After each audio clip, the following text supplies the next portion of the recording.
Vice Chair Byard, Chairman Lee, thank you for the privilege of being here today. Let me make 4 points briefly, and then I look forward to the chance to answer your questions. Point number one is that the U.S. economy entered 2020 growing strongly, and with the labor market that was displaying remarkable resiliency, creating many more jobs than I at least thought possible this late in the recovery. It was drawing into work those who had been marginally attached to the labor force, those with the least skills, least experience, and it was that part of the labor market that was achieving the greatest wage gains. This was an enormous help to communities of color and to others who had been isolated economically. That economy got hit within a downdraft of enormous historic proportions. As has been noted before, we saw second quarter GDP fall by nearly 10%, a nearly 40% annual rate. This has been accompanied by other statistics that are simply outside of the bounds of normal experience. Sustained high claims for unemployment insurance, 20 million jobs lost in the month of April alone, 10 times larger than any other single month of job loss in US history. And to the credit of the Congress and the Federal Reserve, the response has been correspondingly large. When the Federal Reserve identified massive cash flow shortages in the economy and disruptions in financial markets, it flooded those markets with liquidity, expanded its balance sheet by trillions of dollars, and we have seen remarkably good functioning of financial markets through the pandemic recession thus far.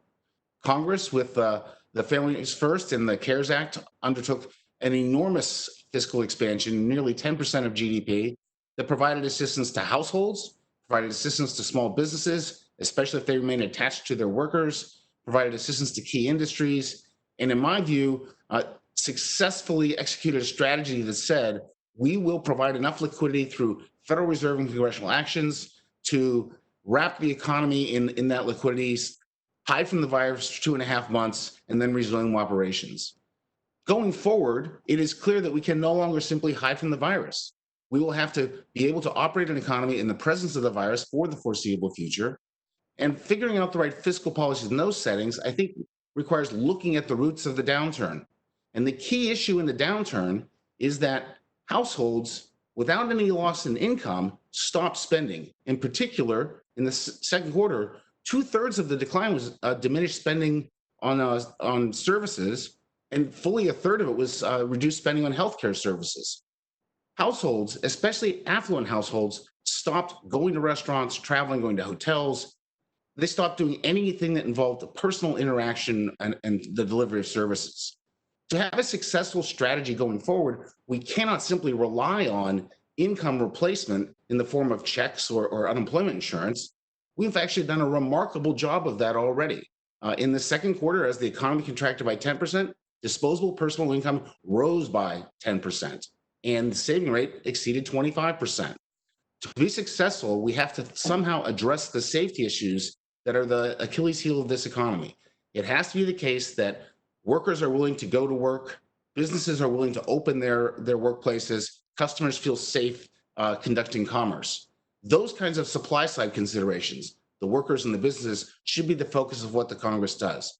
I'm a big fan, for example, of tax credits for subsidizing the purchase of PPE, the provision of testing, the modification of workplaces, so as to be able to conduct business in the presence of the virus. That's a strategy that has to be an essential part of anything that will be successful going forward. That strategy doesn't include, in my view, automatic triggers on unemployment insurance or other such expansions of mandatory spending. From a budgetary perspective, mandatory spending is the original sin of federal budgeting. Prior to the existence of mandatory spending, we balanced the budget on average. Since it was widely adopted in the mid-60s, we rarely balanced the budget. And indeed, in the 21st century, we have never stabilized our debt relative to GDP. So we should only have additional mandatory spending programs if they're absolutely necessary. We've seen a broad discretionary response. I see no compelling case that says Congress can't respond effectively. We do have existing automatic stabilizers, as Chairman Lee pointed out. There's no reason to suspect they're failing. And the entire exercise of putting in the automatic triggers presupposes that this Congress has better information, has better judgment about the policies than a future Congress, which in my view will be much better positioned to make those same decisions.